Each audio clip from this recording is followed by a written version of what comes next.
representantes do Ministério da Cultura estão em Vitória para debater ações nessa área. Inclusive uma área, um setor interessantíssimo chamado financiamento de projetos, né?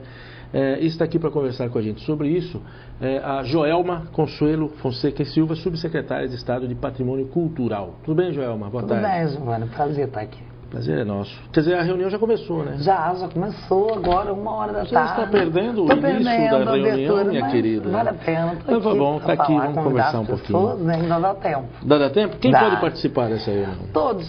Opa. A reunião ela foi provocada pelo Ministério da Cultura, junto com a gente, claro, para poder estar esclarecendo, envolvendo e participando das pessoas melhor dos programas que o Ministério da Cultura já tem, que estão disponíveis para todos os estados, inclusive para o Espírito Santo.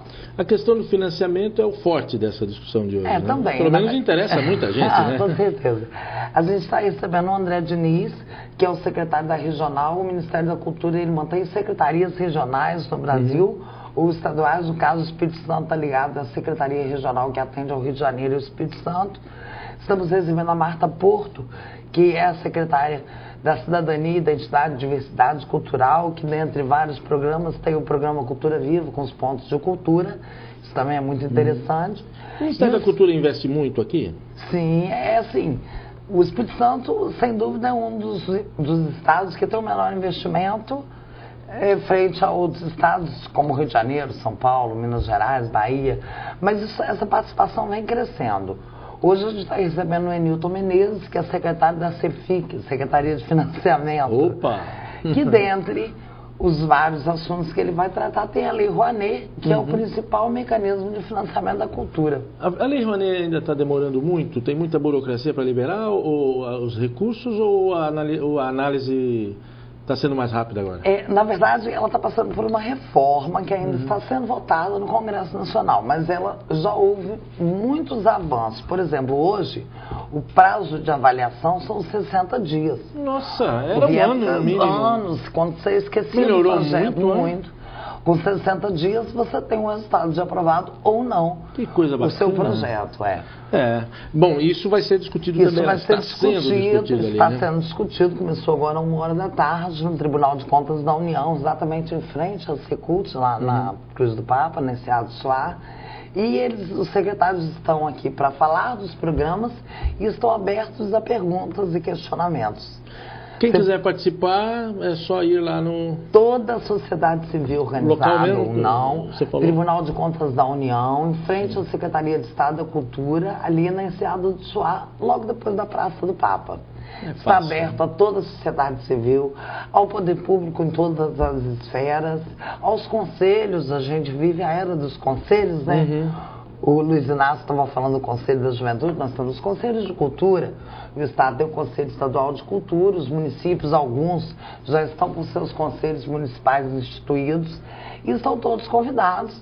O objetivo é estar estreitando a relação com o Ministério, uma vez que ele é o grande pai, o grande provedor e fomentador de programas culturais, e a gente precisa estabelecer e aproximar essa relação, e a participação da comunidade capixaba é fundamental para esse processo. Bom, você falou que o número de projetos aqui do Espírito Santo é bem inferior aos apresentados, por exemplo, por Rio e São Paulo, né?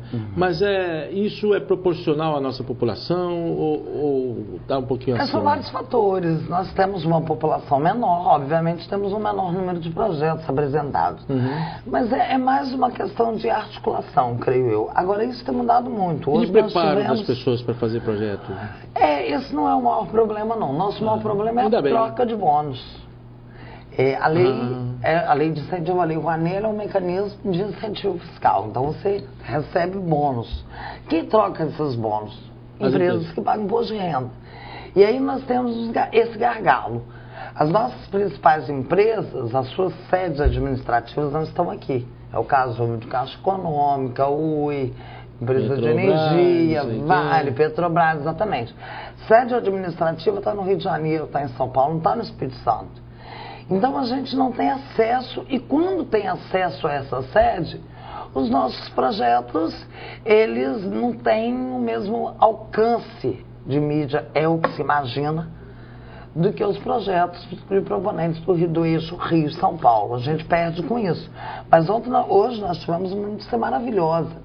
Um dos programas mais recentes do MING é um programa para pequenos projetos, é um recurso de R$15 mil, mas isso é um prêmio, então não tem nem que prestar conta, é um prêmio para atender a projetos de pequeno porte. Foi liberado? Foram 700 projetos liberados no Brasil. O Espírito Santo foram contemplados 70. Que bacana, quer dizer, 10% do total. Nossa população é 2%, liberaram 10%. Um avanço, estamos né? Então, no lucro, minha querida. Então, a gente trabalha nesse sentido e acreditamos que está acontecendo. Pelo menos estamos começando a avançar. Joelma, obrigado pela... Não vou segurar você muito aqui, porque está na hora da sua reunião ali. Tá Eu que agradeço a oportunidade. Obrigado pela presença. Reforço o convite, as pessoas precisam participar, precisam debater, expor suas ideias.